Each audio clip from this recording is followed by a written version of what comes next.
that covers it all. And now, on Kim Radio, talk that matters. The host of SD Sports Buzz Tonight, here's Nate Brown.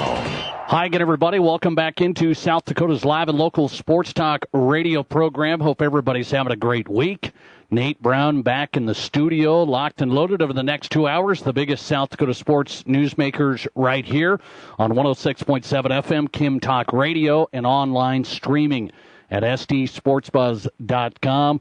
Wherever you may be partaking in the program, appreciate you being a part of it. Let's give you the lineup and get ready to go. Tonight we'll talk to Madison head football coach Max Hodgen as he seals off another state title, back-to-back state titles for Madison. They've played in 4 straight state championships. You're really seeing some dominance there from the Madison Bulldogs in their football program, a football program that had not been very good really until Max Hodgen got there. And I like this guy more and more. Great guy to talk to. I talked to him outside of the lines just a couple of weeks ago when he was here in Rapid City. Nice guy.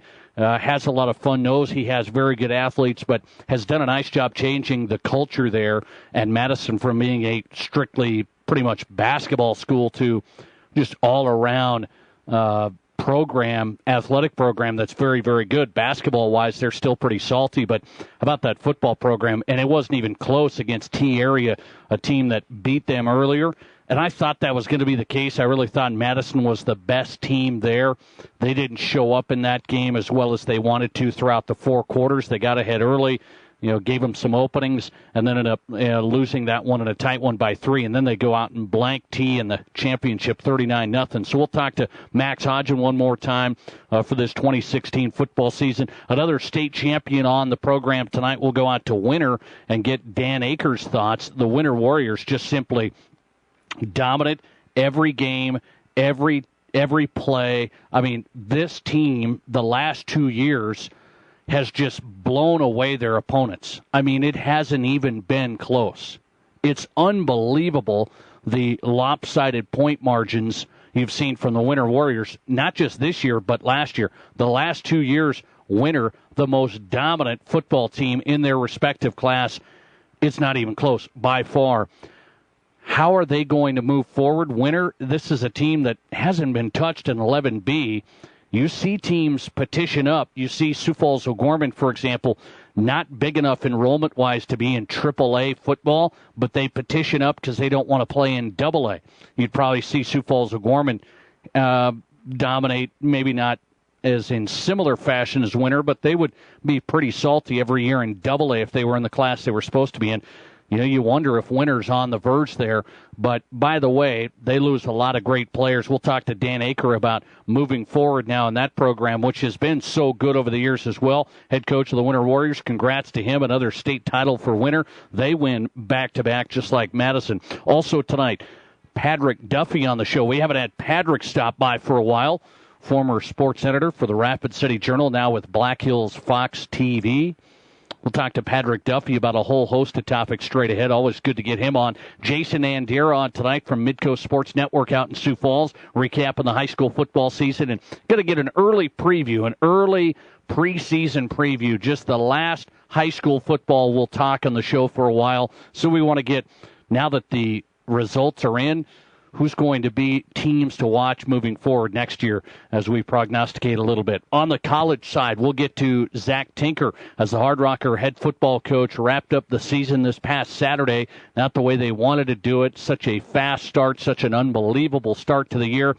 Injuries started setting in.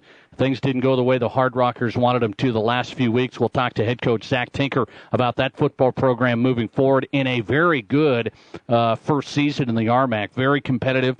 We're at the top of the conference midway through the year until some big-time injuries had a major effect on the Hard Rocker football program. Zach Tinker coming up. Jason Henry on tonight, head coach of the Hard Rocker basketball program, as they kick off their home slate on Friday. First game Friday night at the King Center, taking on Grace College out of Omaha. Then Johnson & Wales comes up out of Denver on Saturday. So a home set for Hard Rocker men's basketball Friday and Saturday, and Jason Henry to preview it. Also a big recruit right here out of Rapid City, getting ready to go to South Dakota Mines. We'll talk to Coach Henry about that on the basketball side. And a lot of news down in Denver, or at least a lot of talk around the big news. You didn't think this was really going to maybe surface as a serious possibility, but it really is starting to, and that would be Tony Romo, now a backup in Dallas. Can he go to the Denver Broncos? A lot of people, Adam Schefter, a lot of these people on ESPN and national football writers saying this could be a possibility. You just wonder if John Elway will pull that trigger. We'll talk to Ryan Edwards from Denver. He covers the Broncos every day, hosts the show on 104.3 The Fan, sports radio in Denver. Ryan Edwards coming on tonight to give us his take down in Denver and the feeling down there. I'm telling you, that would be the absolute choice that John Elway should make. It absolutely, let's just put it simple for you, Bronco fans, as I kick off the program tonight, a little Bronco insight. Put it simply here. The Denver Broncos, all you Broncos fans listening, the Denver Broncos will not win a Super Bowl with Trevor Siemian at quarterback. They won't win a Super Bowl with Paxton Lynch, the rookie backup out of Memphis, at quarterback. So those options to actually win another Super Bowl, which you have a defense capable of putting you in that game, keeping you in every game, those options, Paxton Lynch, Trevor Siemian, just out of the question if you really want to win the whole thing. And that's why they're playing, right? Professionals. That's why they're playing, to win another Super Bowl title. That's what John Elway has always said. We're trying to build a consistent Super Bowl contender down there.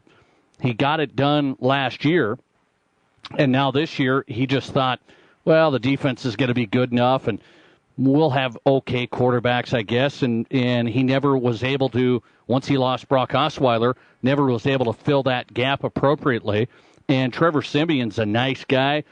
Studies the game, prepares really well. He's just not going to take you over the top. Those are the facts. When you've seen the first half of this year, he's not going to take you over the top. There's no doubt about that. So you got to go and get Romo if you can. If it's going to cost you a lot of money, they'll have to play that out, see how that goes. Romo's still on, I believe, $108 million owed from the Cowboys. So that whole scenario comes into play, too. So I know it's not as easy as some people say. We'll talk to Ryan Edwards coming up, 104.3 The Fan in Denver, and get his take. I think they absolutely would be making the right call to pull the trigger and get Tony Romo to be the quarterback for the Broncos. And you say, what about the injuries? And he always gets injured, and all those things happen to him, and back injuries, which are some of the worst in NFL football. If he gets injured, you still got the guys behind him that can play, that you're going to go with anyway. So now's the time. You just never know when your window is going to start shrinking here. And they've got a nice window with this defense, with the guys in place. The window is really, really good. And it's an opportunity that nobody saw coming. Tony Romo, the starter for the Cowboys over the recent memory, who's done an outstanding job. Injury bug has hit him. He's getting ready to go. Yeah, he can go to Denver, and I see it as the same type of situation as all you Peyton Manning guys that wanted Denver to pick up Peyton. You guys just loved that. You thought it was phenomenal. He was in the twilight of his career, Peyton Manning. You guys thought that was great, and they picked him up. They won a lot of games. They eventually ended up going to a Super Bowl, lost, went back to another one, and won it. Why wouldn't you do the same thing with Tony Romo? Absolutely phenomenal numbers, and is 36 years old, can come to Denver, take us to a title or two more, and then he can retire as a Bronco. And Dak Prescott can take control of Dallas, and wouldn't that be great? Tony Romo and the Broncos against the Dallas Cowboys in the Super Bowl. Funny scenarios. Good scenarios, by the way, if that were to happen. On topic, we're going to talk high school football next. We'll talk to Jason Andero with Midco Sports Network's done a great job covering South Dakota high school football all season long. Some really poor state championships in 11-man football. The only good one to watch, and I watched a lot of it, was the AAA title game against Sioux Falls, Washington, against Brandon Valley. That was really close game, competitive game, good football. It just goes to show you these classes and all the separation. There's some teams that are way out front, and then there's everybody else. It's really not solving the whole competitiveness that we were looking for here, and creating another class and making it more competitive all the way across the board. It's not solving it at all. These state championships were some of the most lopsided I ever remember. And I've covered it here in South Dakota for the last 13 years. These were some of the most lopsided games in the state title at the Dakota Dome that I can remember. Just was not really good. Why is that? We'll get Jason Andera's take and also a preview of the teams to watch for next year in high school football. Jason Andera, Midcoast Sports Network, live next. This is SD Sports Buzz Tonight here with Nate Brown. The reason I go to Pro Auto Care is they're always good to me. They've been my mechanics for 6 years. I take it in on a regular basis for the oil changes, things like that. If they find something else wrong with it, they let you know, hey, you're going to need this done, or you might want to consider doing this. It's not oh, you need this done now. It's usually you can plan for it. They are the best. Wouldn't trust anybody with my vehicles but Pro Auto Care. Pro Auto Care. Phone 342-0857, 1891 Rand Road, Rapid City. Getting you inside South Dakota sports. This is SD Sports Buzz Tonight with Nate Brown on Kim Radio. Talk that matters. Quality and service first. Mel's Auto Body. Get a drive-through estimate or come on in. We're right here under the big red M. Over 30 years our family has put quality and service first. We take pride in making sure you're satisfied. Quality and service first. Mel's Auto Body. Insurance. We all need it to protect our homes, health, businesses, and belongings. But having adequate coverage is just the beginning. You also need the support of professionals who stand by your side to protect what's important to you. Fisher Rounds & Associates combines the coverage you want with the commitment you need. Fisher Rounds & Associates. At your service, at your side. With offices in Pierre, Mitchell, Watertown, Sioux Falls, and Rapid City. In Rapid City, you've got a friend in real estate. Hi, I'm Ellen Roach. When buying or selling your home or property, Will Dixon is the man to see. Will invites you to experience the Keller Williams culture. Whether you're buying or selling, he can assist you through the entire process with a free market analysis and advise you on all your options. Will handles all phases of real estate and has built a track record for success. Call Will Dixon at Keller Williams Black Hills, 390-1140, and let him be your friend in real estate. 6 p.m. Thursday, November 17th, McPherson Auction Company will conduct an estate gun auction, internet online auction only. Auction conducted on behalf of the David Vilhauer Estate, with nearly 100 guns in the auction, rifles, shotguns, handguns, and ammo. Other items too. This online auction is mostly guns and gun-related. Once again, internet online auction sale day, 6 p.m. Thursday, November 17th. For full auction details, go to McPhersonAuction.com. Soda deer for $575. Welcome back to SD Sports Buzz Tonight, South Dakota's live and local sports talk radio program. Nate Brown, live 106.7 FM, Kim Talk Radio, and online streaming. You can watch the show live at SDSportsBuzz.com. A reminder, SDSportsBuzz.com, your home for all the podcasts from this program. Each interview, if you miss anybody live, you can go to SDSportsBuzz.com. Tomorrow, all the interviews posted right there. You can listen to each one at your own convenience. Patrick Duffy on tap tonight. Black Hills Fox News. We'll talk to Patrick Duffy. Haven't had him on. He was out of the country. I mean, he was traveling. I couldn't believe it. He was out of the country vacationing, and it's time to get back to work. We'll get Patrick Duffy on. Also, Ryan Edwards coming up from Denver. Look forward to talking to him. He does a great job for 104.3 The Fan in Denver, covering the Denver Broncos, and Ryan Edwards straight ahead. College talk coming up as well. Hard Rocker football in the books for the season. We'll talk to Coach Tinker, and Hard Rocker basketball getting set to get underway Friday night. And Jason Henry on tap, also going to release a major recruit for the Hard Rockers right here from Rapid City. That's on on track momentarily. Let's go out to Sioux Falls, talk to Jason Andera, Midco Sports Network, Varsity Sports Live. They've done a great job all season long covering high school football. Jason Andera on the Mel's Auto Body Sports Line. Jason, how are you? I am doing wonderful. How are you doing? I'm doing good, man. I want to get your take right away here. I said it at the beginning of the program. When you look at the high school football championships this past weekend, the AAA one was really good. I enjoyed it. It was close, competitive, good football. I don't remember blowouts like we saw in the other games. I mean, I don't remember times that we saw big-time blowouts like that. What was your take on it? Yeah, I'm totally with you. I can't remember the last time. It's been, 4 blowouts in a row that we saw from the end of the 9-man games through the early game on Saturday. And I started to think about that just like you did. What is causing this disparity? And honestly, I think it was just bad luck, because I know that Madison and T are a little closer than what they showed. We all knew the winner would dominate that football game, so that one was a given. And Mitchell beating Harrisburg, I haven't talked to one person who predicted that. So I think it was a little bit of a fluke, not really, hopefully something that is going to happen a lot in the future, because, yeah, that wasn't the most entertaining football, but we did get to see some really great teams. I look at it, and I'm trying to figure it out like you. With the extra class and that whole thing, the fans are quick to say, Jason, maybe you've heard this from people, the fans are quick to say, well, we just, in its blanket statement, well, we just have too many classes. They put that extra class. We just have too many classes, and then that's what you get. I'm not so sure that's totally the case, but it may have a little bit of merit.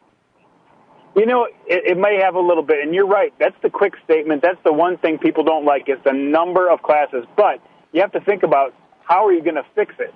And I think you have to fix it with the 9-man classes coming together. That's where the real disparity is for me. There's too many 9-man classes. I think they got it right with kind of spreading out the big schools from the medium-sized schools in the 11-man classes, but I know I'm in the minority on that one. So I think you're right, Nate. They are quick to throw that out. It had a little bit maybe to do with it, but I think it was mostly a fluke, is my take. Jason Andera on tonight, Midco Sports Networks, where you can see him, covers high school football in South Dakota really well. Midco Sports Network show, Varsity Sports Live. I look at Winter, and as you said, not a surprise. They dominated last year. They dominated maybe even more this year, or about the same amount. They've outscored their opponents. The number's just unbelievable. I just wonder, Winter had a great run the last couple of years. They've been really good in 11B football for a long time. Not this good, but I just wonder, is there any way Winter petitions up here? I mean, that dominance the last 2 years, it's been unheard of. It is impressive in the most impressive way possible. I mean, you cannot throw enough superlatives out for what the Winter Warriors have accomplished since moving to 11B in 2009. I think I saw a stat. They've outscored their opponents 1,200-something to 61, I believe, in the last 2 seasons combined. Right. And they just put up 54 points themselves in one game, in a championship game with a running clock. So, yeah. Now, talk about petitioning. That'd be a good question for Dan Aker. I wonder if they would consider that or not. I doubt it. But I did talk to coaches on the sideline, a couple college coaches that were watching the game, some high school coaches, and we just talked about how good this Winter team is. I've heard from multiple people that these guys would not only compete in the 11 AA class, but they would compete for a championship in that class. And I didn't believe that a couple weeks ago. After getting my eyes on them up close and personal, I do believe that. I think this line is as big as any in the state. They could match up with anybody, and depth-wise is the only reason they probably couldn't compete with a AAA team. But I do think they could definitely play in that AA level. It would have been great, even the AA. Maybe it would have been great to see Madison and Winter, for example. But oh yeah, here's my solution, and I don't think it's going to go much further. But you can help me with this, okay? You got a platform. Fun to talk about, though, isn't it? Yeah. Here's my solution. We've talked about combining 11B and 11A. Is that a possibility? At Craig Maddock out there in Sioux Falls, he kind of likes that scenario. But when I talked to John Krogstrand at the Activities Association, he said, well, it's not that easy with the enrollment numbers. Right. The smallest school in 11B is so much further away from the biggest school in 11A, and all those things that come into play. So I look at it this way. Why not take the 4 biggest schools in 11A, meaning I'm looking at the Madisons, the T's, the West Centrals, okay? Some of those bigger schools in 11A, bump them into 11AA, and then you've got your 11A class. The rest of them, Winter, St. Thomas More, Sioux Falls Christian, all those, the rest of those guys, they're in 11A. You just take a few out of the 11A pack, those big schools, put them in 11AA. I like that scenario. Well, then you have to take the Todd counties and the Pine Ridges, too. They're, if you're going to go by enrollment, they're right up there as well as far as the upper side of that 11A. I don't know if that solves anything or not. I think we need a roundtable, Nate. I think we got to get together and talk about what is really important here. And I think it comes down to ratios, which John Krogstrand has right. You have to look at the ratios. You can't just arbitrarily put numbers of teams in different classes. I think the real problem is these 9-man schools who co-op together.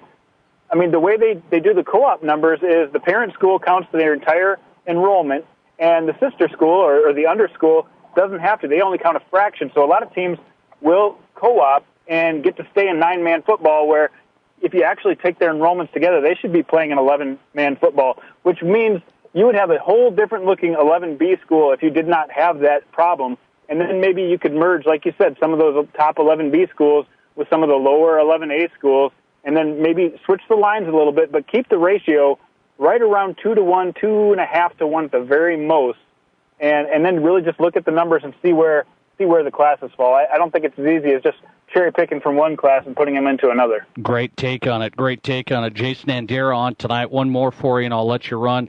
I look at the teams next year. Let's just run through it really quick. AAA, AA, A, and B. Who are some teams that you look at? Because when you really break it down here, Madison's had an unbelievable run, 4 straight appearances in the championship. They win back-to-back here. Winners won back-to-back. You look at AAA. Washington seems like they're really getting going. Who do you see? This is early. It's early. We just wrapped up, but who do you see out there next year? Yeah, we love this. You're starting with AAA. Washington gets a lot better. Not good news for the rest of the class. The only team, I think, in that upper echelon that gets better as well is O'Gorman. Roosevelt falls off a little bit. I think Rapid City Central gets better. That's a top 5 team next year. This is my bold prediction. I think the Cobblers belong in that top 5 conversation. In 11AA, you totally change a lot of things. I think Harrisburg brings back their quarterback and running back, so you automatically point to them. In 11A, you got to talk about Madison with the Yankees both back and their quarterback, Josh Giles, and a ton of guys on defense. They're going to be salty once again. And in 11B, I think Winter really stands out as the team to beat again. I know they lose a ton of seniors, but that team was so strong, so deep. I think they start out at number 1 at the beginning of next season as well. Man, some of the same customers, some of the a lot same, of the same customers. Yeah, some of the same teams. But Rapid City Central, maybe not as far as the Dome, but a legitimate possibility to work their way into the top 5, and if they get the right draw, maybe even into that semifinal round. Interesting, very interesting. Jason Andera, will continue to watch him, Midco Sports Network, where you can find him. Thanks a lot, man. Appreciate it. You bet. Anytime, Nate. All right. Jason Andera tonight from Midco Sports Network, live from Sioux Falls on the Mel's Auto Body Sports Line. Interesting take there. Interesting take. And we had some blowouts in the state championships. Those just weren't good. I mean, it just wasn't great to see that. You sure hope there's some more parity, especially when you get in the Final 4, Final 2 teams. We didn't have any parity in 11B. I mean, it was just Winter and everyone else. 11A, that was the best. The state championship didn't end up going that route, but throughout the year you saw St. Thomas More, you saw Madison, you saw T, even Del Rapids got in the mix there. 11AA, it was really Mitchell and Harrisburg and everyone else. Not a lot of parity. Got to get it figured out some way, somehow. We come right back, talk college basketball. South Dakota Mines kicks off their home slate at home Friday night at the King Center. We'll talk to head coach of the Hard Rocker men and a big recruit going to be a Hard Rocker right here from Rapid City.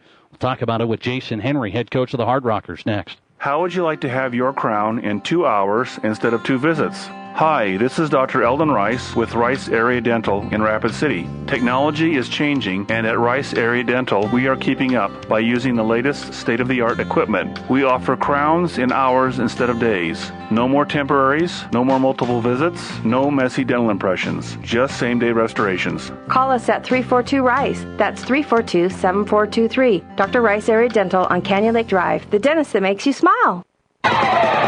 You've got it locked on South Dakota's sports talk show, SD Sports Buzz Tonight with Nate Brown on Kim Radio. Talk that matters.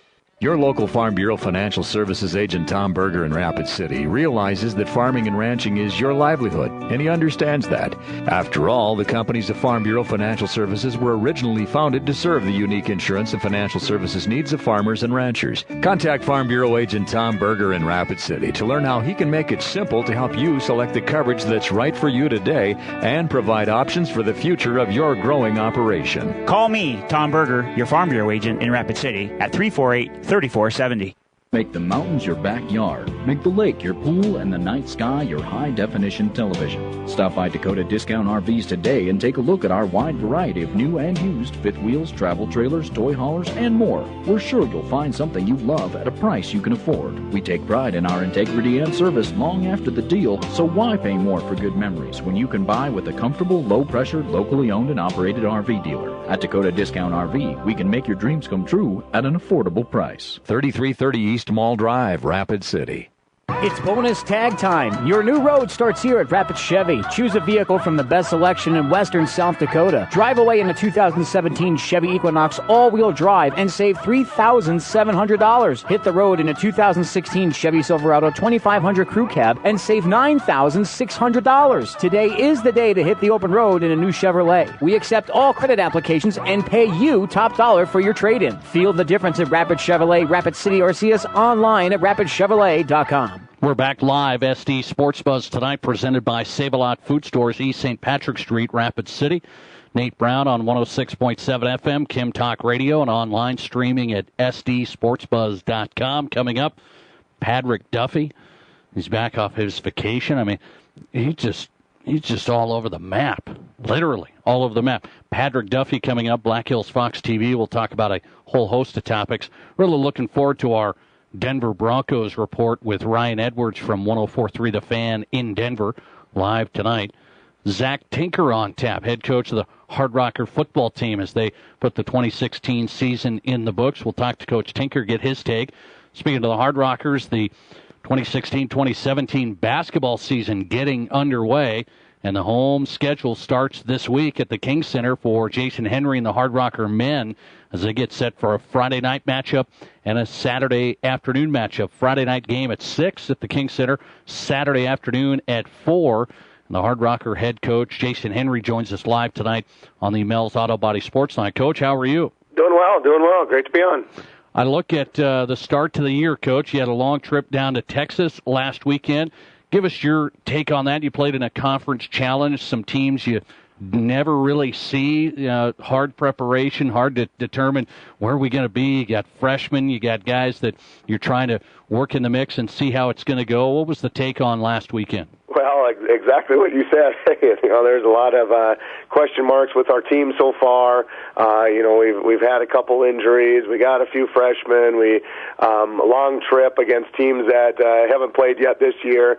And not only haven't they played, just the way our team is built versus their team. They got a ton of athletes. They really pressure you. They get out in the passing lanes. And, of course, that's not what we do in practice every day. We try to simulate it a little bit because we knew that's what we were going to see.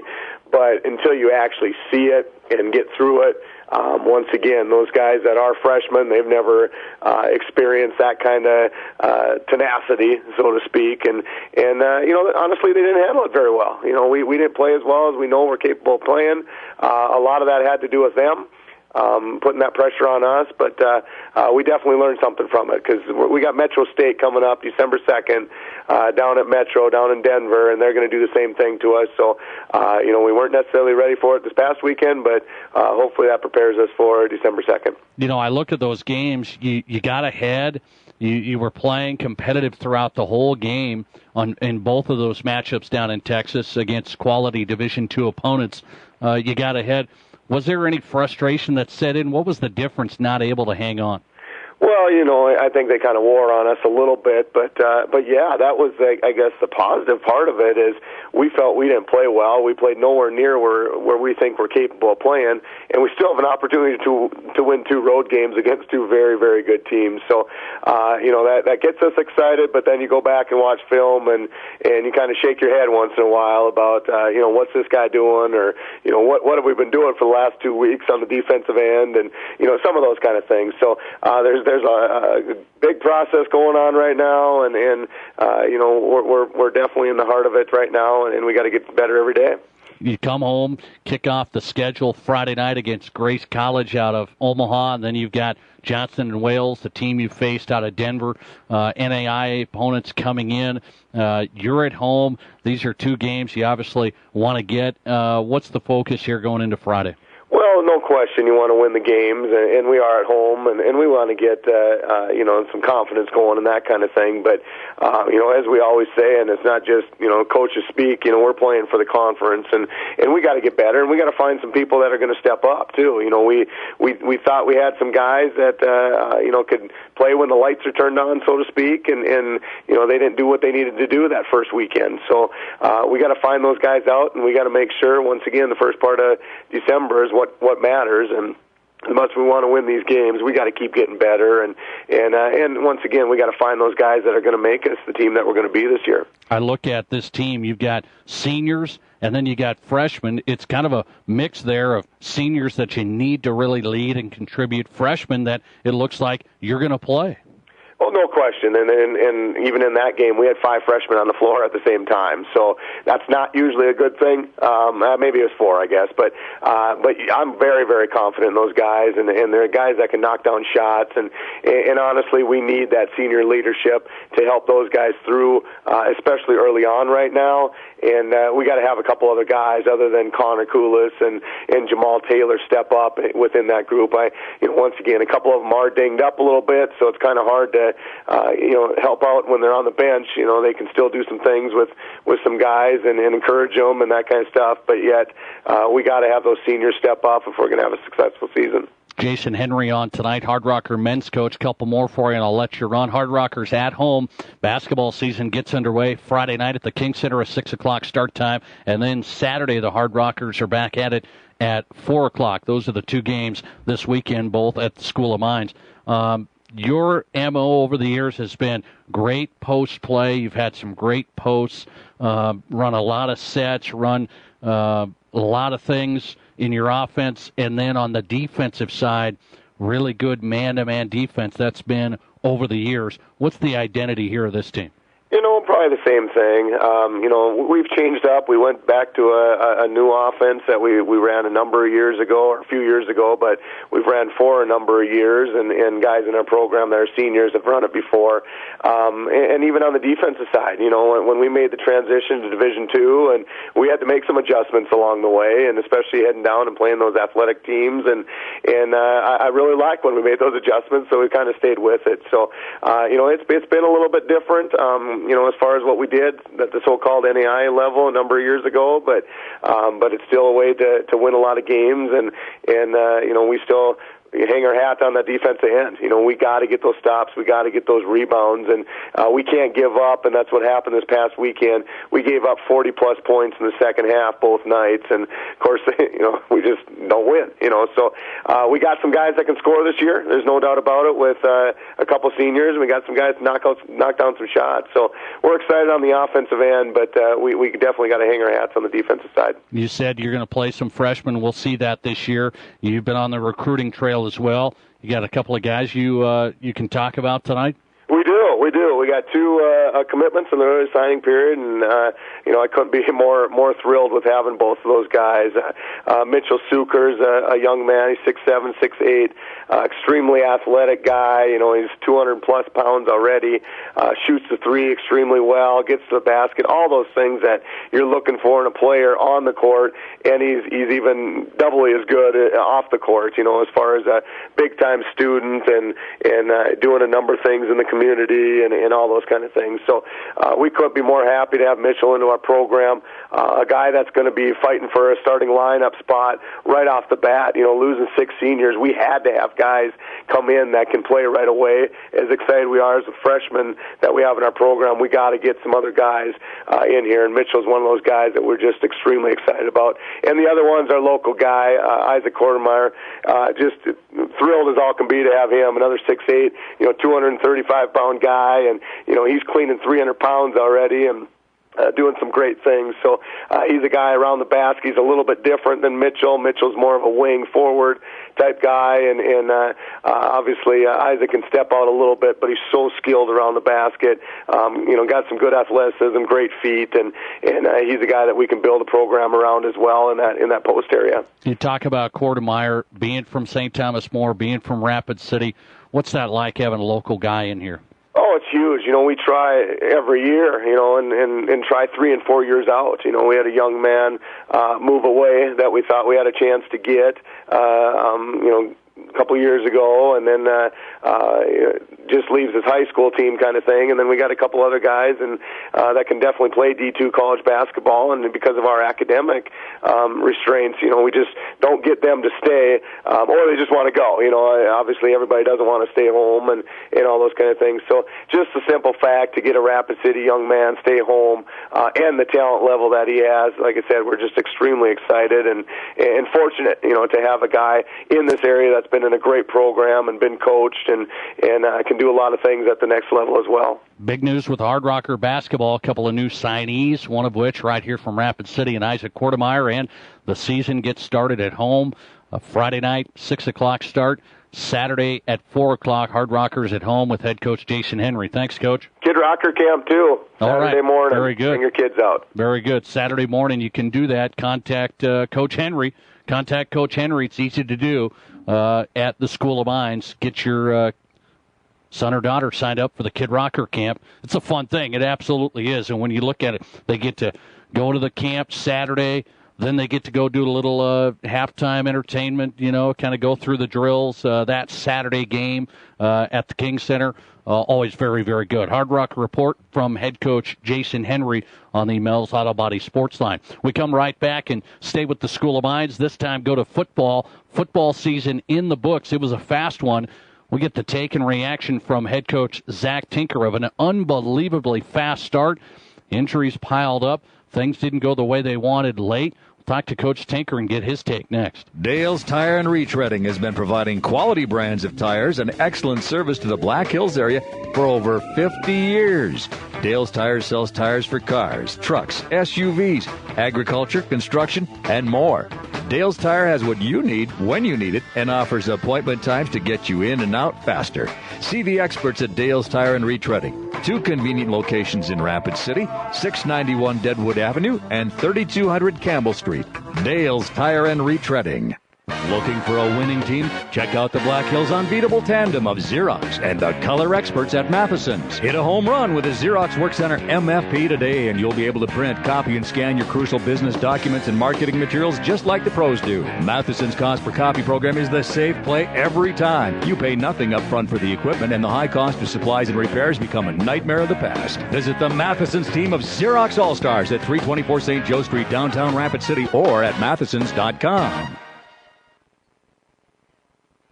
Real South Dakota sports talk for real South Dakota sports fans. This is SD Sports Buzz Tonight with Nate Brown on Kim Radio. Talk that matters. We are back, SD Sports Buzz Tonight on 106.7 FM Kim Talk Radio and online at sdsportsbuzz.com, wherever you may be partaking in the program tonight, whether it's on our radio home or online with the live stream at sdsportsbuzz.com. Welcome in.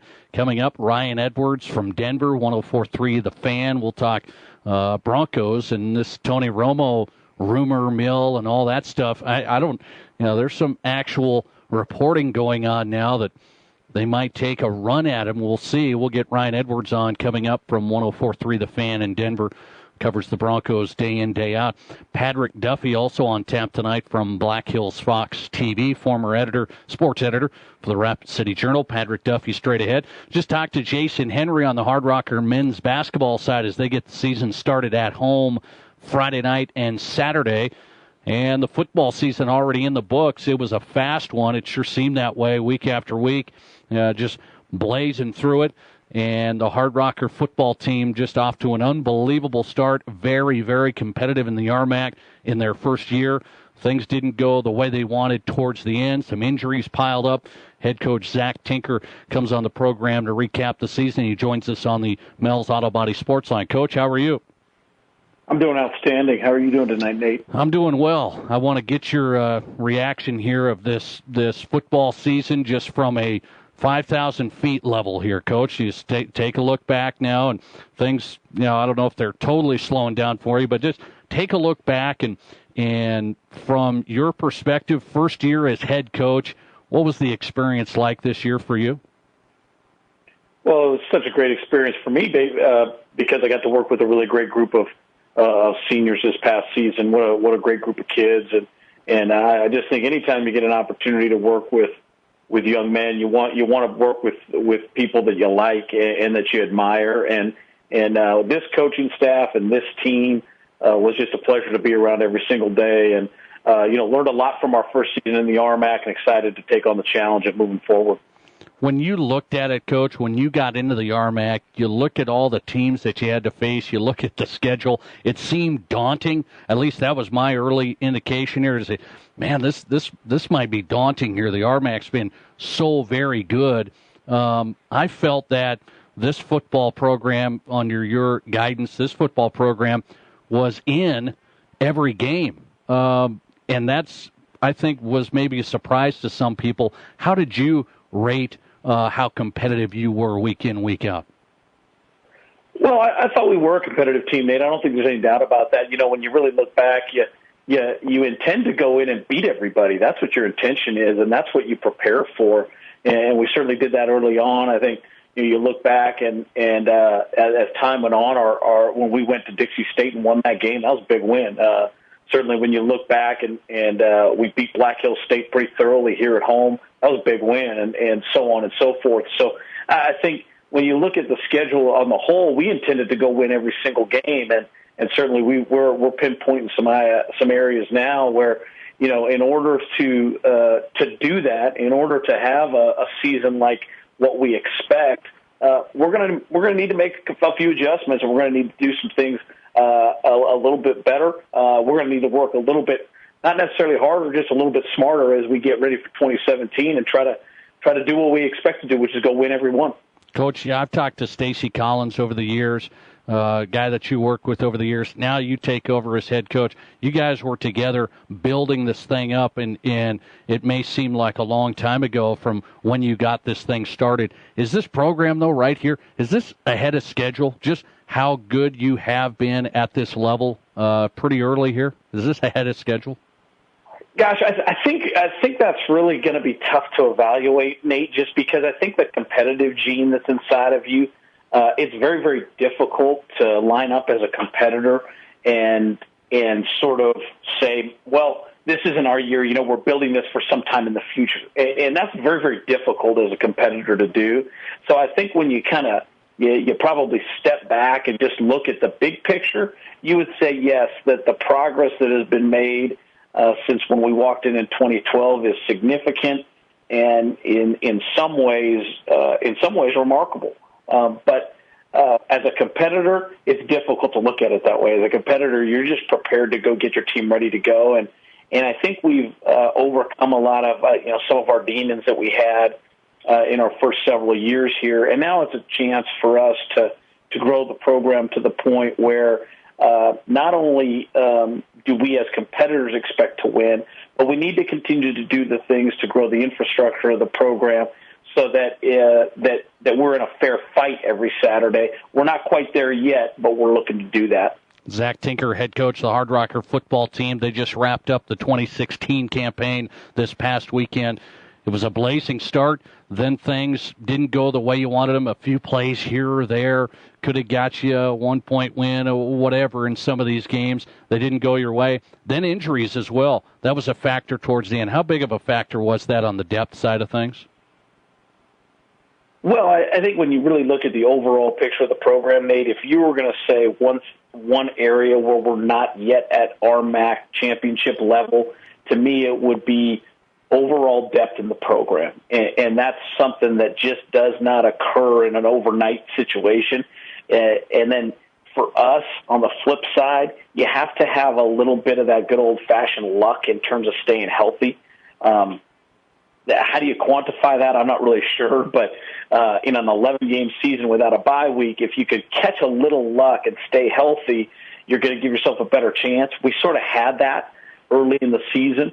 We got to Colorado Mines, which was our seventh game of the year, and frankly, we just kind of hit the wall of health, and it just kind of, I don't want to say fell apart, because we certainly continued to compete our butts off, but we weren't healthy anymore, and we're kind of fighting an uphill battle there. But that's part of college football. Nobody asked. We got ready to play Western State, and they didn't send over a memorandum asking us how healthy we were and if they wanted to sit out a couple guys because they weren't healthy either. So that's college football, and that's just what we need to do is grow the depth of the program, which is a long-term project, and we're in the midst of it right now and back on the road recruiting to do just that. Let's talk about it next year. Moving forward now, you lose 20 seniors and some impact players. There's no doubt about that. But I look at the roster and I look at impact guys you have back.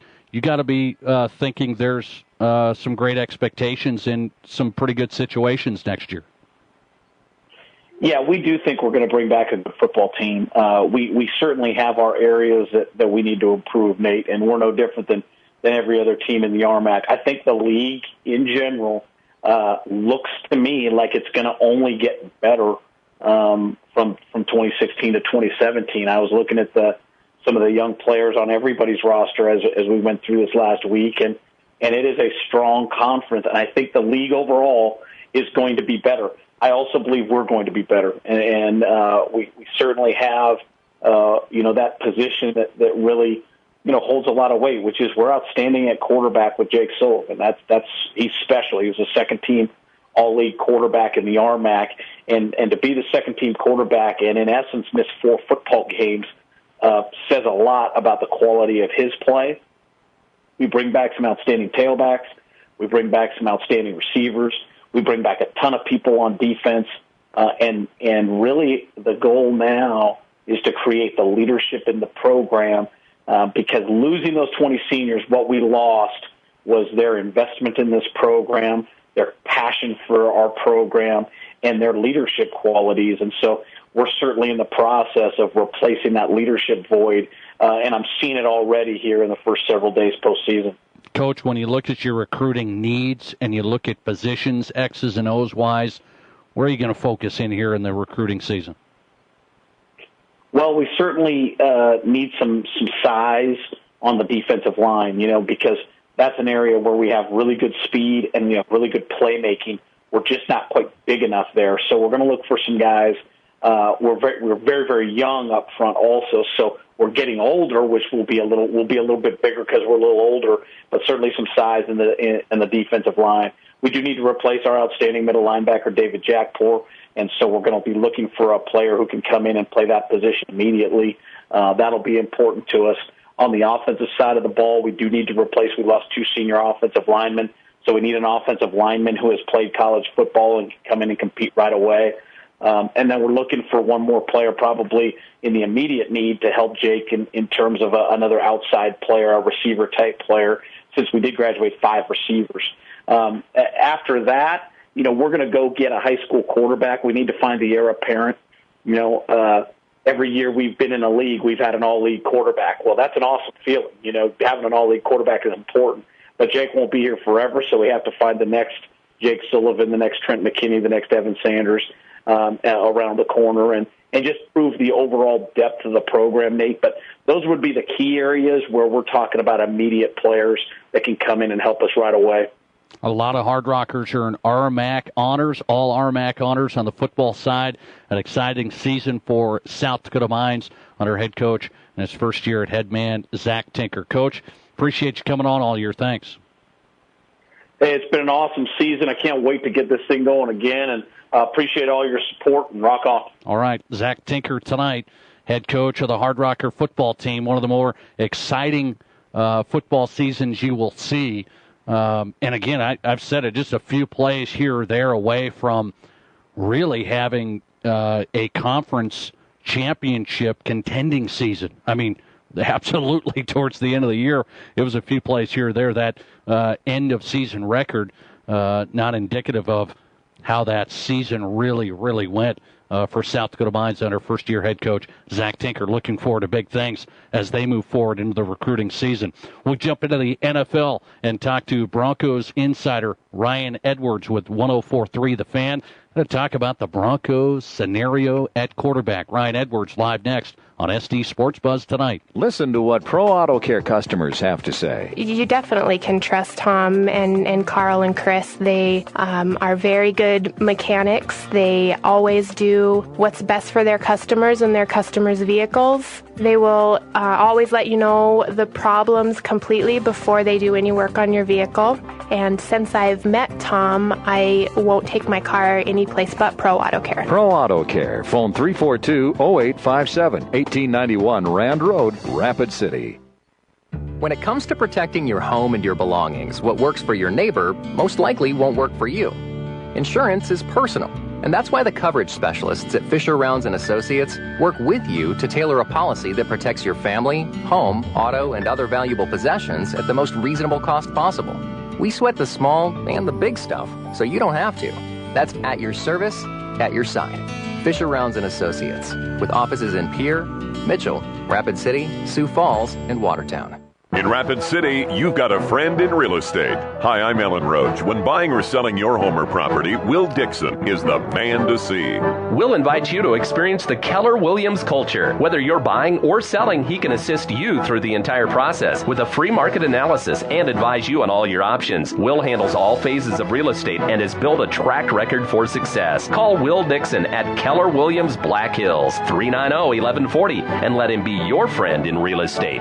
Paying 202.25. 6 p.m. Thursday, November 17th, McPherson Auction Company will conduct an estate gun auction, internet online auction only. Auction conducted on behalf of the David Vilhauer Estate, with nearly 100 guns in the auction, rifles, shotguns, handguns, and ammo. Other items too. This online auction is mostly guns and gun-related. Once again, internet online auction sale day, 6 p.m. Thursday, November 17th. For full auction details, go to McPhersonAuction.com.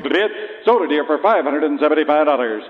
How would you like to have your crown in 2 hours instead of 2 visits? Hi, this is Dr. Eldon Rice with Rice Area Dental in Rapid City. Technology is changing, and at Rice Area Dental, we are keeping up by using the latest state-of-the-art equipment. We offer crowns in hours instead of days. No more temporaries, no more multiple visits, no messy dental impressions, just same-day restorations. Call us at 342-RICE. That's 342-7423. Dr. Rice Area Dental on Canyon Lake Drive, the dentist that makes you smile. You're listening to SD Sports Buzz Tonight with Nate Brown on Kim Radio. Talk that matters. Welcome back, SD Sports Buzz Tonight with Nate Brown, live on 106.7 Kim Talk Radio and online streaming at SDSportsBuzz.com. On tap, Patrick Duffy with Black Hills Fox TV, straight ahead. Right now we go to Denver. Guy that does a great job. He's worked his way up, man. This guy's one of the big timers now. Yes, I can say that. Ryan Edwards with 104.3 The Fan in Denver joins us on the Mel's Auto Body Sports Line. Ryan, how are you? Doing great, Nate. Thanks for having me on, man. I'll tell you what, I can say that because I remember all the way back in my time. You may not even remember this, but I hope you do. All the way back when I was in Billings, Montana, I had you on early, and this is before you even became really popular, okay, right? So I don't know how much credit I get in that or not. Your exposure in Billings, Montana, did that have anything to do with your success? Oh, yeah, I get texts all the time from Montana. I think mostly spam, but otherwise I enjoy that. No, you're right. I mean, when I was a producer, I used to do hits with you in Montana, and then now I'm a host. So, yeah, it has been a wild ride, man. I love it. Okay, here's the thing.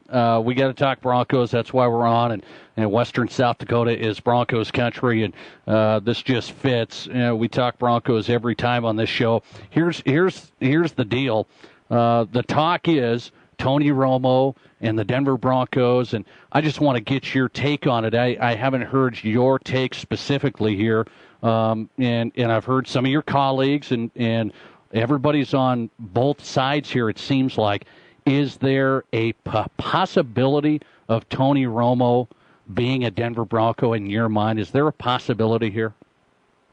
Absolutely. There's some things that obviously have to work in that favor, but, after his statement yesterday, more or less saying that he doesn't expect to be a Cowboy anymore. I mean, he's stepping aside. Dak Prescott is the future. He's accepting his role as a backup.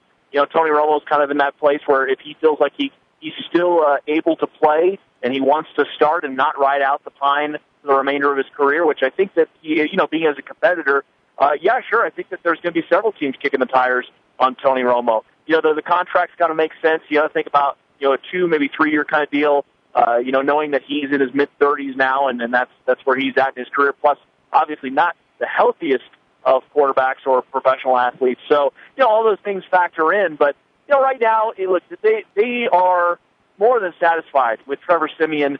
The team is 7-3. He's 7-2 as a starter. They're not going away from him anytime soon. However, John Elway, this is the kind of situation that he's known for. And I can absolutely see him in the off season, not necessarily right now, but in the off season, saying, okay, well, what would it take to bring him in? How much would it cost us? And, where are we at with our development of Paxton Lynch? Because that's also going to play a factor, because the Broncos still not down on Paxton Lynch, but recognizing that he needs a little bit more time to develop.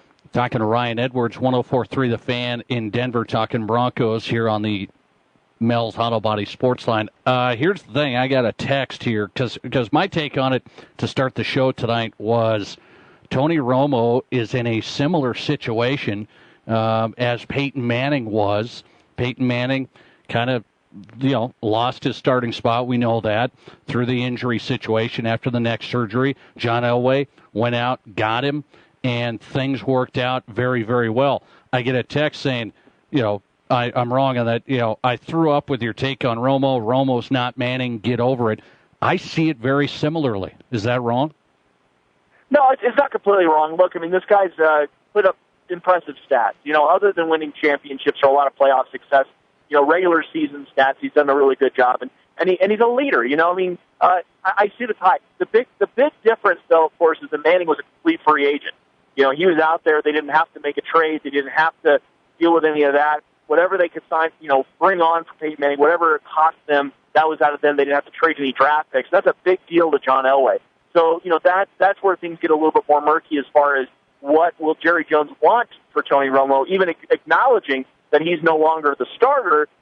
Tony Romo is basically Jerry Jones' son. I mean, there might be a little bit of that emotional tie to Tony. So, that also will play a little bit of a factor because I doubt the Cowboys, now his contract, it might be prohibitive for them to eventually release him. And if that's the case, then yes, absolutely. John Elway will really, really go hard after him, I imagine. But at the moment, if you're thinking about the Cowboys who might want to hold on to him just in case, then that's going to be part of it. Give Bronco fans the insight when it comes to the contract, because you talk about it, well, maybe they go after him after the season's over, and that may just be to see how Trevor Siemian does here. They might be able to get a better deal on that. Is there a big difference if they try and get him now? I mean, I'm looking at his contract, whatever it is, the Cowboys owe him somewhere around $108 million. Is there a big difference when it comes to the numbers if they tried to get him right now? Well, I mean, it's all about, look, they have the cap. It's not exactly like they can't do it. It's more a matter of, because they'd have to balance it out. It's sort of a 2-year thing, and it's also a matter of other contracts they have coming up, too. Because they want to pay Bradley Roby. They want to pay Darian Stewart. These are guys that haven't come due and that are playing really big, impressive minutes for them right now. So it's not just a matter of this year. It's a matter of going into next year as well, and the contracts they still want to get done. Now they got a couple of things done this year. They got Emmanuel Sanders done before the season started, so that he's locked up. They're in a better spot, obviously, with Von Miller, who, and by the way, in 2 or 3 years that contract's going to look awesome. But they're thinking more long term here. And if you're thinking of a 2 to 3 year proposition, they just have to kind of work things around. But the cap hit right now, as of today, I think they could make it work. I just think right now they don't want to upset the apple cart. The locker room is really, really thrilled with what's going on. Trevor Siemian, he's a pretty average guy, but for the most part, they find a way to win, and he fits into the mold, and they named him a captain. They're just not going to go away from Trevor Siemian anytime soon, especially after that big comeback win. Or at least the blocked extra point to win against the Saints. Yeah, that's right. I'm glad you clarified that. By the way, I do want to say the Denver Broncos won't win the Super Bowl with Trevor Siemian or Paxton Lynch this year. That's what I started my show with. That's what I really, really believe. What's your real belief on that? You said he's average, and I know this defense is the story. I just don't think they get it done. Yeah, it's a steep hill to climb. There's no doubt about it. And would I like to have seen some more improvement from him 10 weeks into the season? Absolutely. I wouldn't say I was on the Trevor Siemian bandwagon, but I was there every day during training camp. But he was clearly the best option, especially for the price. And that is part of it. That is always part of it. People are like, oh, where would we be at if you had Mark Sanchez right now? And I'm like, well, you'd be $4.5 million less on the cap, and you may have a less result or the same. And who knows? But it's part of the business. As far as I'm concerned with Trevor Siemian, look, you want to see him not hold on to the ball as long. You want to see him curtail the turnovers, and he was talked about as a very accurate quarterback, but we're not really seeing that all that much right now as far as the development goes. So I see what you're saying, and I have a co-host that also feels the same way. That there's just no way.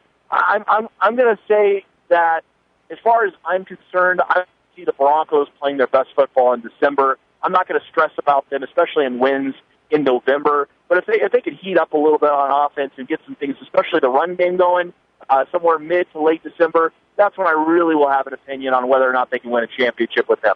I'll let you run with this. Ryan Edwards, you can listen to him on 104.3 The Fan. Does a great job down in Denver covering the Broncos and everything Denver sports. I'll let you go with this.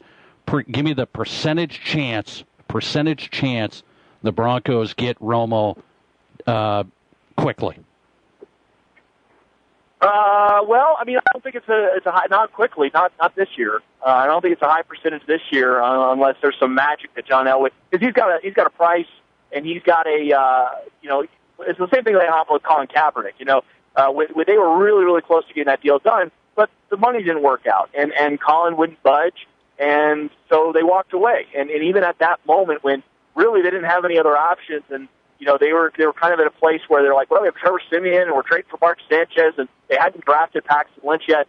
He had a dollar amount in mind, and it just didn't work out. So that had to be a restructured deal for Tony Romo. The draft picks have to make sense right now, and I just don't know if John Elway is at that place, especially with the team winning. That's the thing. Everybody can rip Trevor Siemian all they want, but they're still winning. So as far as the percentage for next year, I'd say we're, right now in the low 20s. I think he's going to be one of the 4 or 5 teams that are really vying and putting their hat in there. There's no reason not to. And, even if you bring him in and say, hey, look, you're the starter, but, we're going to keep working with Lynch and you're going to help us develop those guys, I don't see anything wrong with that. So I'd say 20s, mid-20s. Very interesting. Very good take. 104.3 The Fans, where you can listen to him online. Does a great job. Denver Sports Station. Ryan Edwards. Appreciate your time, man. Thanks a lot. Anytime, Nate. All right. Ryan Edwards on tonight from Denver on the Mel's Auto Body Sports Line. Again, you can listen to him on 104.3 The Fan. Just go to denversportstation.com. Just a terrible, terrible decision if the Broncos don't pull that trigger. I mean, it's about not being 7-3. It's about winning Super Bowls. Isn't that what John Elway told us when he went to get Peyton Manning? I mean, it's not about being good. It's about being the best here. Trevor Siemian and Paxton Lynch aren't going to allow you to be the best. The Raiders are a lot better than the Broncos right now, I will tell you. And why is that? Derek Carr, their quarterback, just an elite player. Just so much better than what the Broncos have to offer. And here's the reason why the Broncos need to go get Tony Romo. Here's the number one reason. Is maybe not because it's Trevor Siemian. It's because the Broncos also lost their starting running back in C.J. Anderson, who was a difference maker. The running game is so needed, so valuable in the Broncos system under Gary Kubiak. A good running game is absolutely imperative. And the running game has just fallen off the wagon. And it's not going to get any better anytime soon with Devontae Booker, a rookie who's trying to do what he can do, but he's not C.J. Anderson. So we need playmakers. We don't have C.J. We now have Trevor Siemian. It's not going to work, guys. The Broncos may be in danger. They may be in danger of not making the playoffs.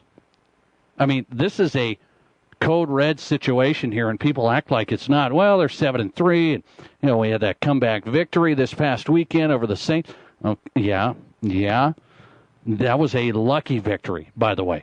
A lucky victory over the New Orleans Saints. So just keep your eye on this thing. Ryan Edwards says 20% chance for next year. That must mean 0% chance for this year, which would just be a tragedy. Why wouldn't you do it? Plenty of cap space, plenty of room, make some moves, bring in Tony Romo, let him retire. He'll give you 2 to 3 good years all the way. He really will. He really will. The numbers have been just unbelievable. And he didn't have a good defense in Dallas. That I can tell you. Got to do it. Doesn't sound like Johnny's going to do it. You got to do it. We'll come right back, talk to Patrick Duffy. Really interesting story here that I got to focus on next with Patrick Duffy. A high school football team down in Texas, one of the most unique high school football teams you'll ever hear about. I'm not sure that we would want our guys playing against this high school team. And there's some controversy down in Texas. They're not so sure that they want certain high school teams playing against this high school team down in Texas. Really interesting scenario. I'll talk about it and get Patrick's take on a whole host of topics coming up. Patrick Duffy, Black Hills Fox TV next. At Farm Bureau, we know life insurance might not be the first thing on your mind today or any other day, but we also know that deep down, everyone wants to do the right thing for their family, and that means protecting what matters most. You might not want to think about life insurance right now, but right now is the right time to talk to a Farm Bureau agent. We'll make it easy for you. Farm Bureau agents make insurance simple. Call me, Tom Berger, your Farm Bureau agent in Rapid City, at 348-3470. Make the mountains your backyard. Make the lake your pool and the night sky your high-definition television. Stop by Dakota Discount RVs today and take a look at our wide variety of new and used fifth wheels, travel trailers, toy haulers, and more. We're sure you'll find something you love at a price you can afford. We take pride in our integrity and service long after the deal, so why pay more for good memories when you can buy with a comfortable, low-pressure, locally owned and operated RV dealer? At Dakota Discount RV, we can make your dreams come true at an affordable price. 3330 East Mall Drive, Rapid City. It's bonus tag time. Your new road starts here at Rapid Chevy. Choose a vehicle from the best selection in western South Dakota. Drive away in a 2017 Chevy Equinox all-wheel drive and save $3,700. Hit the road in a 2016 Chevy Silverado 2500 Crew Cab and save $9,600. Today is the day to hit the open road in a new Chevrolet. We accept all credit applications and pay you top dollar for your trade-in. Feel the difference at Rapid Chevrolet, Rapid City, or see us online at rapidchevrolet.com. Dale's Tire and Retreading has been providing quality brands of tires and excellent service to the Black Hills area for over 50 years. Dale's Tires sells tires for cars, trucks, SUVs, agriculture, construction, and more. Dale's Tire has what you need when you need it and offers appointment times to get you in and out faster. See the experts at Dale's Tire and Retreading. 2 convenient locations in Rapid City, 691 Deadwood Avenue and 3200 Campbell Street. Dale's Tire and Retreading. Looking for a winning team? Check out the Black Hills Unbeatable Tandem of Xerox and the color experts at Matheson's. Hit a home run with the Xerox Workcenter MFP today, and you'll be able to print, copy, and scan your crucial business documents and marketing materials just like the pros do. Matheson's cost per copy program is the safe play every time. You pay nothing up front for the equipment, and the high cost of supplies and repairs become a nightmare of the past. Visit the Matheson's team of Xerox All-Stars at 324 St. Joe Street, downtown Rapid City, or at mathesons.com. Welcome back, SD Sports Buzz tonight, rolling along. Glad you're part of the program. Nate Brown live, 106.7 Kim Talk Radio, and online at sdsportsbuzz.com. Coming up, Winter head coach Dan Aker. The Winter Warriors just dominant the last 2 years, and I mean unbelievably dominant, outscoring their opponents the last 2 years, 1,200 to 60. I've never heard of such a thing. Dan Aker coming up, another big win for the Warrior program with a state title. Max Hodgins on the way. Max Hodgin has been a regular guest as of late here in the high school football season. He's kind of doing the same thing, not as big a margins there, but the Madison Bulldog football program, 4 straight appearances in the state championship, and they have now won back-to-back state titles, as Madison's really toughest game of the playoffs was against St. Thomas More. And the Cavaliers couldn't quite overtake them, and Madison goes on to win the state championship. Their head coach, Max Hodgin, with his take on tap. Both of those teams, by the way, Winter and Madison, the odds makers are saying they're going to be really, really good again next year. Guy that we talk a whole host of topics about when it comes to sports, Patrick Duffy, Black Hills Fox TV, back on the program. Haven't talked to him for a while. Joins us on the Mel's Auto Body Sports Line. Patrick, how are you? I'm well, Nate. How you doing? I'm doing good. I'm just kind of wondering here. I've been working hard and just grinding away, and you've been traveling the globe. I mean, this has been unbelievable. You got a good gig going on, man. Oh, I took my first vacation in a while. Yeah, last week. Had a good time. First vacation in a while. That's good. You do deserve that. So while you're out of the country and all this and that, there's been big news on the other side on politics. We won't talk about that. We will talk about on the sports side. Here's an interesting story that I'm going to surprise you with this one. I just want to get your take here because I read about this. And I think it's fair. I mean, it's interesting to talk about. The Texas high school football playoffs are underway. Boy, now, yeah, you just start off, you already know it's going to be something crazy, don't you? Well, potentially, okay. The Texas high school football playoffs are underway, and a team called the Gainesville State School Tornadoes are competing in the Texas playoffs. What is the Gainesville State School Tornadoes? It's the team from the juvenile penitentiary. Okay, so this team from the actual, we're talking, we're not just talking like they kind of go to, after school and to, be taken care of a little bit. This is the juvenile penitentiary, and they are playing in the high school football playoffs. I just wonder if you think that's appropriate. I just thought that was kind of an interesting story. I don't have. I mean, I think it's they're kids, and you gotta. The goal is rehabilitation. I know Americans love punishing people quite a bit, but no, I don't have a problem with that with kids. Giving them an opportunity, especially with the way that sports can change lives at that age. I think I have no problem with that whatsoever. I thought that might be your take on it, which is interesting because I have a lot of things that I would agree with you on that. Because what do we say here? What I say a lot is you believe in second chances, right? Kids need second chances, and what do we say a lot here when we cover high school kids? And you did it for many, many years. Sports can bring out really, really good things when it comes to character, dedication, responsibility. It's a long list.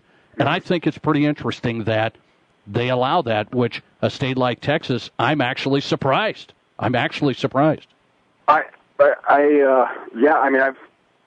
obviously see, movies and stuff where, the bad kids or whatever in a rock movie or something are playing football, and you don't really know what the whole the whole story is as far as the schedule they play or whatnot. But obviously, these kids are part of the Activities Association, which, yeah, I mean, it seems like it's definitely maybe kind of an unusual circumstance. I don't know, but here's the take on it. Here's the take on it. There's two different leagues down in Texas. So they got the public schools in the state, and they got their association, and then there's an association of private and parochial schools. So this team, the juvenile penitentiary team in Texas, is actually playing like, private religious schools and stuff. I mean, it's really, really interesting.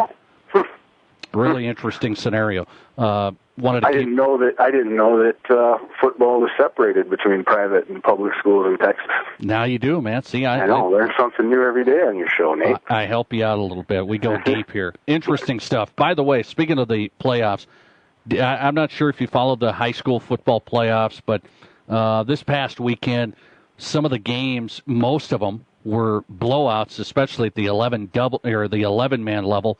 I'm wondering if you just from your perspective, we had a good AAA game, Washington, Brandon Valley. The rest of them were blowouts. You just wonder is there a factor in separating the classes? Is this becoming a factor? Is there's the haves and the have-nots, or is that the way it's always been? Boy, I mean, I don't know. I guess it seems to me like you're, by cutting it up like that you're kind of, with as few teams as there are, you're diluting it a bit. But yeah, and you know me, I've always been a proponent of, they need a lot fewer classes in football, not more. I mean, I don't know. I didn't. Obviously, like I said, I was out of the country, and I did see the score. I saw the score of the Brandon Washington game. That was the only good one. I mean, that was the only good 11-man game. The rest of them were ugly. Yeah, I don't know. I mean, shoot. I mean, if you had two 11-man divisions, and you had Washington playing Brandon Valley in the big school division, and the other one you had, Madison, and I mean, if you had Winter up there playing Madison, I think obviously that's going to be a lot better game than either one of them had in their respective championship games. Yeah, no doubt. See, and that's why I like having you on. You just lay it out there simply. I say, what if we were able to see Madison and Winter? Well, I don't think we're that far off, actually. If there's certain adjustments are made, and I know it's a lot harder than just saying, okay, you just combine 11A and 11B. I mean, I've talked about that here. I don't think you can quite do it. You know me. I think there should be two 11-man classes and one 9-man class, and that should be your three state football champions. Oh, man, that might be going a little too far. That's why I am also part of this show. But I do have to tell you, last topic for, I'm trying to get the controversial topics a little bit here for you. You're an NBA guy. You're a basketball guy, NBA guy. You're not a big fan. Yes. You're not a big fan of. You're not a big fan of LeBron. So I wonder, did LeBron overreact to Phil Jackson's posse comment? Really? Of course. Oh yeah. Yeah, of course he did. This is turning into a big deal. I'm telling you. I mean, I know, and I don't get it. I mean, I don't get it. I don't get this one, to be perfectly honest with you. I mean, Phil Jackson. Let me just explain it here in case people haven't seen it. Phil Jackson said that, in a comment on an interview, said that LeBron should be going back to Miami. When he was with Miami, he should get on that plane. He wanted to stay overnight in Cleveland because he's got some guys there, some business associates. Phil Jackson called those business associates his posse, and LeBron took offense, saying this is just not a professional way. That he wouldn't say that about somebody else. Yeah, I don't know. You'd have to. I don't know if that's true or not. I think that Phil Jackson, as a coach over his decades in the NBA and a player before that, I don't know. You'd have to ask Phil if he would refer to somebody else in the NBA as having a posse. I kind of tend to think that he probably has. Now, is that a racial term, the way that Maverick Carter and LeBron James have come out? They basically, Maverick Carter came out immediately saying that's a loaded word. And I was surprised by that response because I didn't necessarily think posse was a loaded racially coded word or whatever the case may be. And And so I don't know. And I think LeBron probably, he feels like maybe Phil's picked on him in the past, that some of these older players and guys in the NBA kind of pick on him too much, and maybe he was a little sensitive, and he wants to back up his buddy on this. I don't know, but I hear you. I agree. It's become a way, way, way bigger deal than I thought it was going to be. Absolutely. I'm looking at it going, I think LeBron did, this is just my take, is LeBron probably overreacted a little bit due to the history there. But Phil Jackson may have to come out and apologize. I mean, should he just apologize and just go from there? I mean, but I'm a white guy, and so I don't know. Maybe LeBron and his buddies, this is they do feel slighted, and that Phil is somehow being racist. I don't know though. I thought it was I was taken aback by the swift and loud reaction from LeBron and his.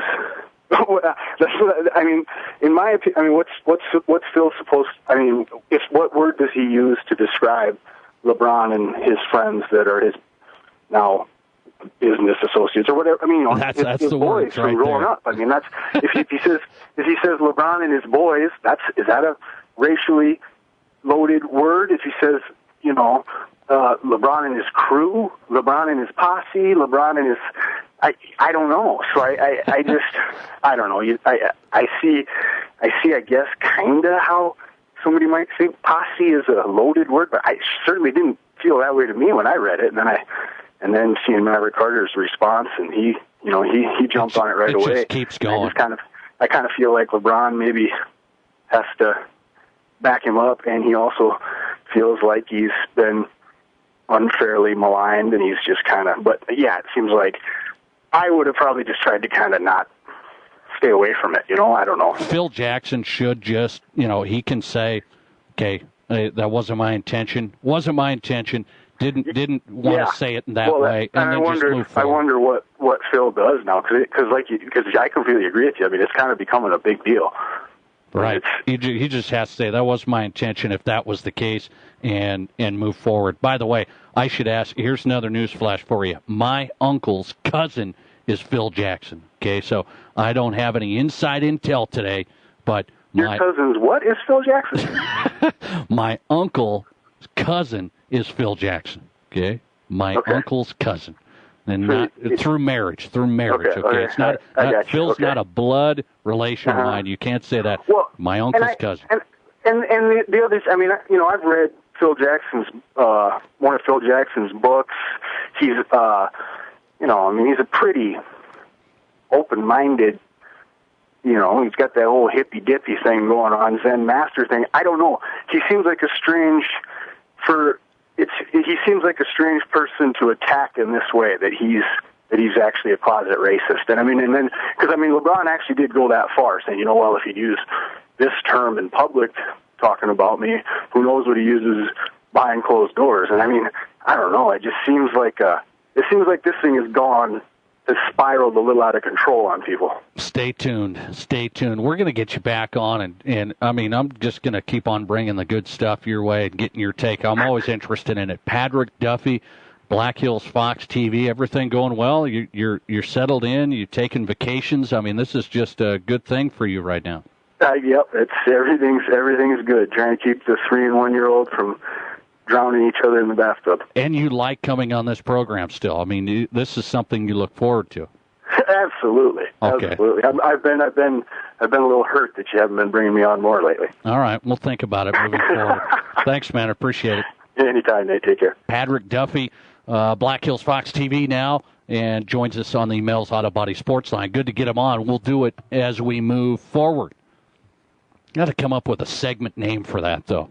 You got to come up with a name for, Patrick Duffy on the program, because we just kind of run the gamut of the topics, local, national, always bring in the perspective there, because he always has an interesting take. We'll come up with that. Our creative department will come up with that. Dan Aker coming up, Winners head coach. A lot to talk to him about. He just dominated South Dakota high school football the last 2 years like you've never seen before. Coach Dan Aker of the Winter Warriors next. In Rapid City, you've got a friend in real estate. Hi, I'm Ellen Roach. When buying or selling your home or property, Will Dixon is the man to see. Will invites you to experience the Keller Williams culture. Whether you're buying or selling, he can assist you through the entire process with a free market analysis and advise you on all your options. Will handles all phases of real estate and has built a track record for success. Call Will Dixon at Keller Williams Black Hills, 390-1140, and let him be your friend in real estate. Your sports, your show. This is SD Sports Buzz Tonight with Nate Brown on Kim Radio. Talk that matters. When it comes to shopping for a used vehicle, you can find good, you can find reliable, and you can find affordable. But it isn't too often that you find all three in one vehicle, except when you shop at Pro Auto Care. At Pro Auto Care, all vehicles are inspected and serviced on-site by ASE certified auto technicians, so you know your vehicle will be reliable. And they're affordable, too, many priced under $4,000. Check them out at Pro Auto Care, 1891 Rand Road, Rapid City, 342-0857. And we're back on SD Sports Buzz tonight with Nate Brown, 106.7 Kim Talk Radio, and online streaming at sdsportsbuzz.com. You can watch us there, live stream through our YouTube channel, also anywhere in the Black Hills, 1150 AM, 106.7 FM, Kim Talk Radio. Glad to have you a part of the program. We've talked a lot about the high school football playoffs and, you know, the dominance of two programs really over the past few years. And we have both coaches tonight coming up. Madison head coach Max Hodgen. Madison in 11A has just been unbelievable. 4 straight appearances in the state championship, and they win back-to-back titles. We'll talk to Max Hodgen straight ahead. And right now we go out to Winter, where the Winter Warriors win another 11B state championship this past weekend, and they do it in dominant fashion. Head coach of the Winter Warriors is Dan Aker, back on the Mel's Auto Body Sports Line. Coach, how are you? I'm doing well. How are you doing, Nate? I'm doing good. I look at your football program, and I want to get your take on this stat here, and I don't know if you've seen it, okay? I'm a stats guy. I can be a stats guy. 1,200 points. I don't have them exact, but you guys have outscored your opponents the last 2 years, 1,200 to 60, right in that number. When you look at that, Coach, just on paper, what do you say? Yeah, that's actually what jumped out at me when I was figuring stuff up on Sunday after we got back and just kind of getting ready for our welcome home, and I penciled that up and announced it at our welcome home. It was actually the correct was 1,204 to 61. Okay, there you go. It's silly, is what it is. It's just unbelievable last 2 years. Just to really, obviously got some really talented football players, but just put a lot of things together and just a dominating last 2 years, and couldn't be prouder of the way they played. And been a fun ride. I've said a lot of people in a lot of interviews. You get so many interviews as you lead up to the dome that and actually Mike Hendrickson reminded me of this before the year started. Just to make sure that you enjoyed the ride. And that was one thing I tried to do this year, is kind of step back and because you get so you're grinding so much week in and week out, no matter who you think you are or who you're playing. That's what you do. I think when I sit back and it doesn't matter if it's a year from now or 5 years from now or 10 years from now or whatever, that there'll be a lot of good memories over the last 2 years of what these teams did. And then that was just it's a crazy stat when you throw that out there, that we averaged over 50 points a game and gave up less than 3 over a 24-game period, and win 2 state championships in the first back-to-back in school history. It's pretty special. Yeah, it unbelievable run. I wonder, when you looked at it going into these classes, I mean, coaches have this, as I've talked to many coaches over the years, hey, this class is going to be really good, or this group of kids, these couple of classes are going to be really, really good when they get up in there. Did you see this coming? Well, we knew this, especially our seniors. Yeah, they were a talented class. They really, back in middle school, I think the first time that I really noticed, or I would say that this could turn into a special group. And you never, you can't get ahead of yourself at that level, because I've seen some pretty good basketball teams and football teams that, maybe they're mature for their age or whatever. But you could see that the signs were there.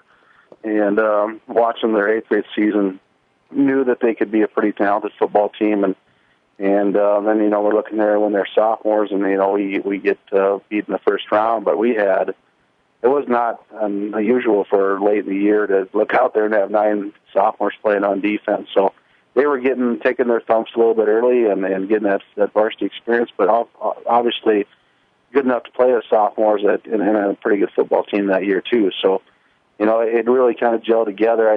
We mentioned this last year and probably mentioned a little bit when I talked to you earlier in the year that really was a motivating factor for this group. They didn't like that, and they really came intent as juniors, and we had good leadership last year with their seniors, but didn't have that many to make something happen. And then I think this year I'd probably be more proud of them because the expectations couldn't have been higher, Nate. I mean, this team there was talk of not even giving up a point, which is just crazy, and so they took everybody's best shot, and they handled it well, but they worked hard for it. They didn't.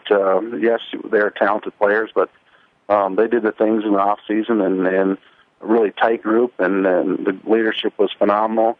And they definitely ended it the way that they probably, maybe even a little better than they envisioned, but they definitely put an exclamation point on it in the state championship game. Winter Warrior head coach Dan Aker on tonight. Winter wins back-to-back state championships, and they do it in big-time fashion, 54-0 blanking of Groton area in the state 11B championship. Is there a part of you, Coach, just a small part, that wants to play Madison, wants to play Mitchell? Somebody said you could beat Mitchell. Is there a small part of that? Well, I think that deep down, it's kind of fun to listen to people talk about it, and it'd be an interesting matchup. But the reality is it's not going to happen. But sure. I mean, you think, well, maybe we'll see what it'd be like to match up there. I know Madison's a heck of a football team. They would give us a lot of trouble just from what they do, spreading out the athletes all over. And I didn't get a chance to watch Mitchell. Unfortunately, at an all-state meeting after the game, and I didn't get a chance to see them all year, so I didn't get to watch them. But I know that just seeing some of the stats, and I know Negavar is good, but those are good football teams, and who knows? Who knows what would happen? We're not going to get that opportunity, but I like this group. I mean, I think that they're capable of playing with a lot of good teams. You said this group has been outstanding. First time back-to-back like this. I look at it. You've had some great teams, Coach. I've covered you for a while now. You've had some really, really good teams. Is this group, better than those guys, or was the competition maybe a little bit down as well? Maybe a little bit. What do you think? Well, every year, every team is a little bit different, brings something to the table. But I would say this group, from top to bottom, and in every phase of the game, we really didn't have a lot of weaknesses.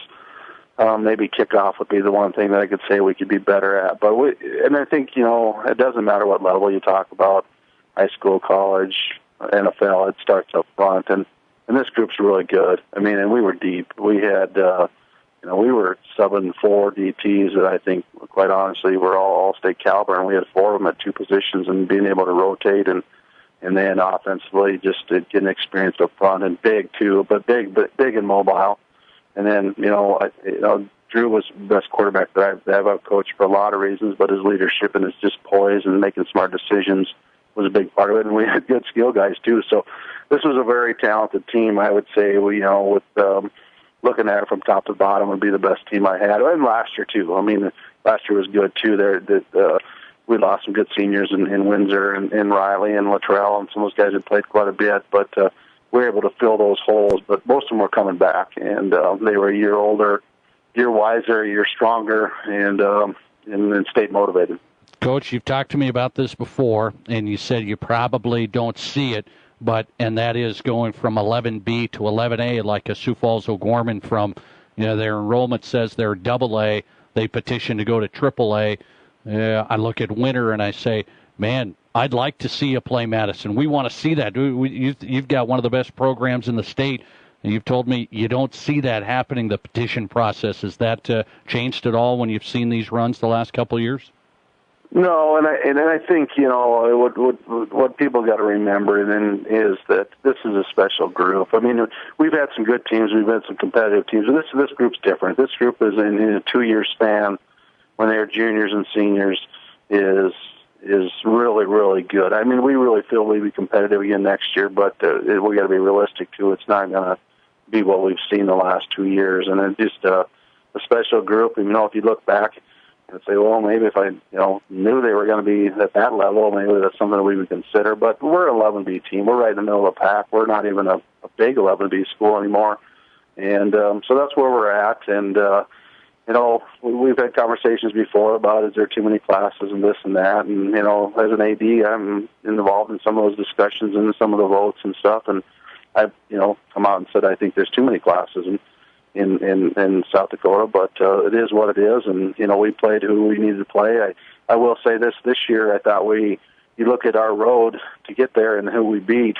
There was no easy ones. We played the top 4 or 5 teams right there to get there. We had the toughest schedule to get there, in my opinion, and so we did what we needed to do, and it doesn't take it away from what they accomplished. I guarantee that. They kind of leave it out to the fans and whoever to talk about, well, could winner beat Madison or what have you. That doesn't, we'll never know, unfortunately, but I will say this, that we had a good football team, and there's no question about it. Well, you look at it, Coach, you made a run against some teams that have been state champions over the years, beating Tri-Valley easily, beating Bridgewater Emory-Ethan easily, beating Grotenary, who's been in the mix, easily. Parkston, by the way, easily, and we saw that program just a few years ago, how good they were for a couple of years. Head coach of the Winter Warriors, Dan Aker, big-time run, last 2 years, back-to-back state titles. Congrats, Coach. Really well done. All right. Thanks for having me, Nate. You bet. Dan Aker, appreciate his time tonight on the Mel's Auto Body Sports Line. Just unbelievable dominance, the most dominating program in South Dakota high school football the last 2 years by a long shot. I mean, this is an unbelievable run for the Winter Warrior football program under head coach Dan Aker. A team that's been at the table as well, making great runs, 4 straight appearances in the state championship game. They win back-to-back titles, the Madison Bulldogs. Their head coach, Max Hodgen, joins me live next to talk about it on SD Sports Buzz tonight, here with Nate Brown. Customer service and knowledge. You expect it, and we provide it. As a general insurance agency, Fisher Rounds & Associates has aligned itself with the nation's strongest carrier networks, giving you the highest quality coverage at the best possible price.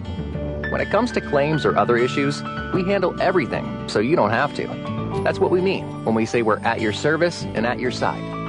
Fisher Rounds & Associates, proudly serving South Dakota with offices in Pierre, Mitchell, Rapid City, Sioux Falls, and Watertown.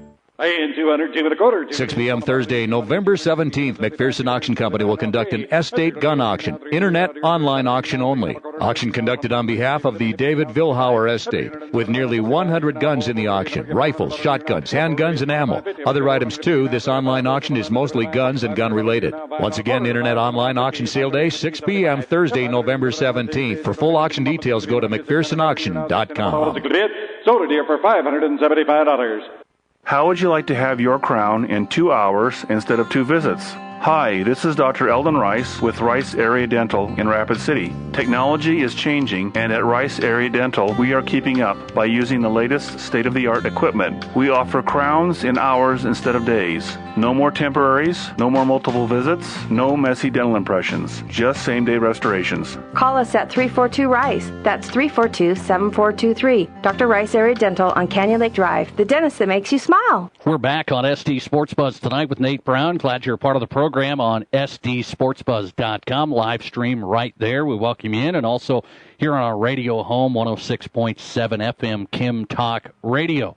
Madison Bulldogs with another state championship in good fashion. Shutout of T-Area, a team that is the only team to beat Madison. The Bulldogs win it, the 11A state title game this past Saturday, 39-0. Under head coach Max Hodgen for the Bulldogs, who's given us some time throughout the latter part of the year here. He joins us from Madison on the Mel's Auto Body Sports Line. Coach, how are you? Good. How are you doing tonight? I'm doing well. I want to get your feeling here, Coach. Does it ever get numbing, lackadaisical? I mean, 4 straight appearances in the state championship. Now you win another one just like last year. Is it getting old here at all, or just better and better? I would go with the latter there, better and better. Losing the first 2, and they were just nail biters, and the repeat this year, it was equally as sweet. I'll say that for sure. How much though does the program feed success here? The success here breeds success. That's an old saying. I get it. How much do you really see that in a community like Madison, a school community like Madison? The last 4 years, have you seen tremendous growth here? Well, yeah, exactly. From 13 till now, I mean, the numbers are so much better, and it just helps with depth and injuries, and you're going to face those in a 12-game season, and to have other bodies that you can put in there that are, they're a step down, but not a huge step down, and it's just the numbers are probably the biggest factor, in our success, and then our other coaches being able to coach up our young players and get some quality time out of them. I think those are the 2 contributing factors to our success right now. You've told me the way you've built this program is by getting a lot of the athletes out for football, getting them excited for football. And Michael Rickey, the basketball coach, has had something to do with that. He's had a great run over there with basketball. He's a coach with you. That has to be a factor. You've told me that. I just wonder, are you seeing it at the middle school level now? Are you seeing it with the young kids? Is that also a factor here in continuing the tradition now? Yeah, our middle school program is strong. We're at about 25 to 30 a class, and so the future looks bright. And to get those athletes out, Coach Rickey was instrumental in that, and he's great with the players.